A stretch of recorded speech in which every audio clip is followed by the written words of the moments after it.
Kampung tempat tinggal Abu Nawas lama-kelamaan membuatnya merasa tidak nyaman karena banyaknya orang yang menumpuk-numpuk harta dengan menghalalkan segala cara. Hal ini membuat Abu Nawas kesal karena sebagai seorang ulama dirinya berpikir bahwa hal itu bertentangan dengan ajaran agama. Untuk menghentikan perbuatan buruk tersebut, Abu Nawas memutar otaknya mencari ide yang tepat guna menyadarkan banyak orang. Setelah berpikir panjang, akhirnya Abu Nawas menemukan sebuah ide cemerlang yaitu sandal ajaib. Dengan mengambil peralatan sederhana, berangkatlah Abu Nawas ke pasar untuk gelar tikar untuk menjual sandal-sandalnya. Sandal ajaib, sandal ajaib, sandal ajaib, sandal ajaib, kata Abu Nawas berkali-kali di pasar. Kemudian muncullah salah seorang pemuda yang melihat-lihat barang dagangan Abu Nawas. "Silakan tuan, mau mencari apa?" tanya Abu Nawas. "Aku mau mencari sandal yang bisa mengubah hidupku yang miskin," jawab pemuda itu.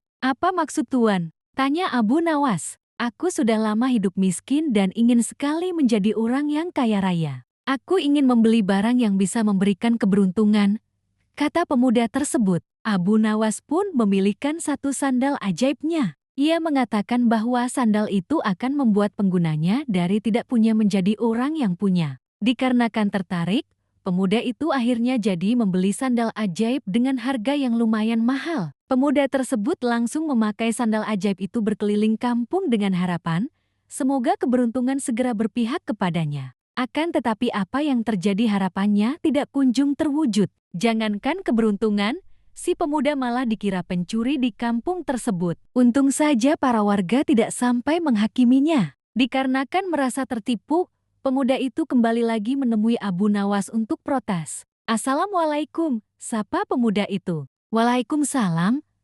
Oh, ternyata tuan. Bagaimana kabar tuan?" tanya Abu Nawas. "Kabarku jelek. Aku sering ditimpa kemalangan gara-gara sandal ini. Padahal dulu kau mengatakan kalau sandal ini bisa mendatangkan keberuntungan, bisa menjadi kaya dan terkenal.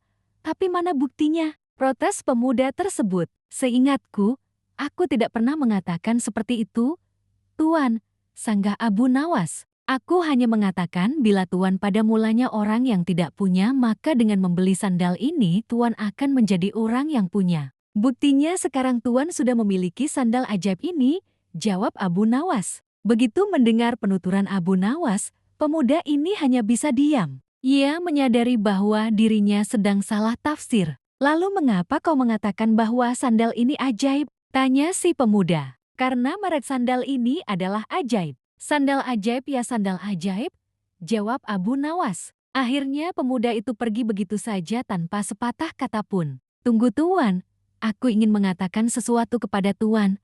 Mungkin saja akan ada manfaatnya," kata Abu Nawas. "Jangan percaya kepada barang ajaib karena percaya pada sesuatu selain Tuhan bisa membuat syirik dan akan mendapat kesusahan di dunia dan akhirat kelak. Buktinya sebagaimana yang tuan alami ini. Oleh karena itu, segeralah bertobat kepada Tuhan," kata Abu Nawas. Mendengar nasihat Abu Nawas, pemuda itu menyadari kesalahannya. Ternyata banyak sekali hal-hal yang bisa membawa pada perbuatan yang dimurkai Tuhan. Mulai saat itulah pemuda itu bertobat kepada Tuhan. Wallahu a'lam bishawab.